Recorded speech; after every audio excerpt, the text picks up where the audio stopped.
Hello mga ka-agri! Kung nag-aalaga ka ng bangus, hito, tilapia, hipon at iba pang aqua, o plano mo palang magsimula, ito yung step-by-step guide kung paano mo sila mapapabilis palakihin, mas mapapamura ang gastos, at mas gaganda ang quality ng mga alaga mo gamit ang AtoV. Simple lang to, hindi complicated. Pwedeng gawin sa tarpaulin tank, concrete tank, earthen pond, o concrete pond. Tara, simulan na natin sa pinakauna, preparation. First step, linisin mo muna ang tank o pond mo. Kahit tarpaulin, concrete tank, earthen o concrete pond pa yan, may mga chemical residues o lason na pwedeng makasama sa isda. Kaya importante ang AtoV water preparation. Kung tarpaulin tank or small ponds, maglagay ng 5 kutsyarang AtoV per cubic meter ng tubig once a week. Kung malalaking pond o hektarya, 1 kilong AtoV ang ihalo sa 1 drum ng tubig, haluin mabuti, tapos isaboy sa buong pond once a week.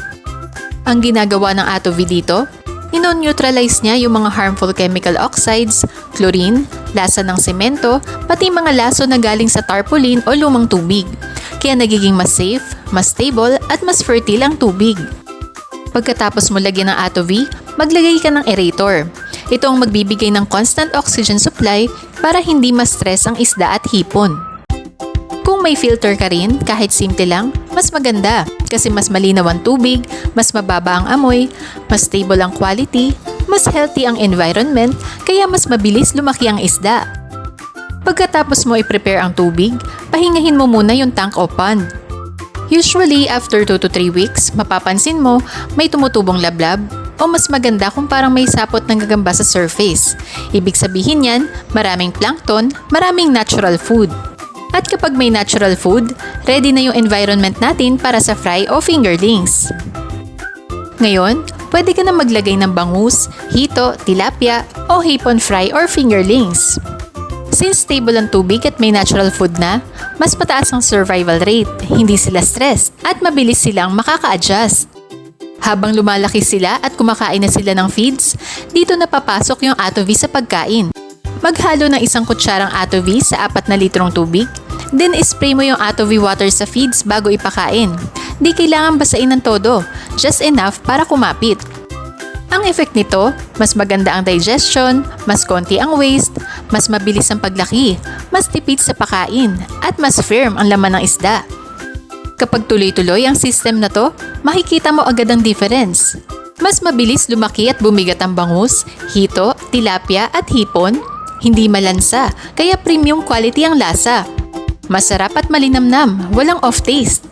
Siksik ang karne, hindi malambot. Mas tipid sa pakain, minsan halos 20 to 30% ang napabawas. Continuous breeding, hindi ka na palaging bili ng bagong isda. At mas mabilis dumami, ibig sabihin tuloy-tuloy ang supply mo. Ang pinakamasarap na part, harvest. Depende sa species at stocking density, madalas tilapia 2.5 to 3 months, hito 2 to 2.5 months, bangus around 3 months kung tank culture, hipon 2 to 2.5 months. Mas maaga kumpara sa traditional na 4 to 5 months. Pag maganda quality ng isda mo, hindi malansa, siksik ang laman, madaling ibenta. Pwedeng ibenta sa palengke, wet market stalls, barangay buyers o sa kapitbahay, online sa FB Marketplace, restaurants, ihaw-ihaw at seafood grills, fish dealers, community fish buying groups, o direct farm gate buyers. Ang maganda pa, premium quality.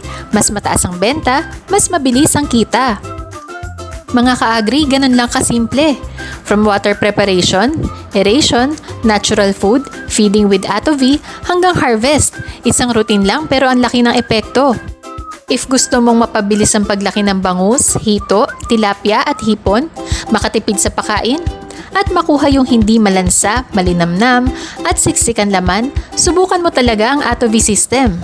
Sobrang praktikal, sobrang dali at sobrang sulit. At sa ganitong paraan, mas madali na ang farming life, mas mataas ang kita, at mas masaya ang iyong fish farm.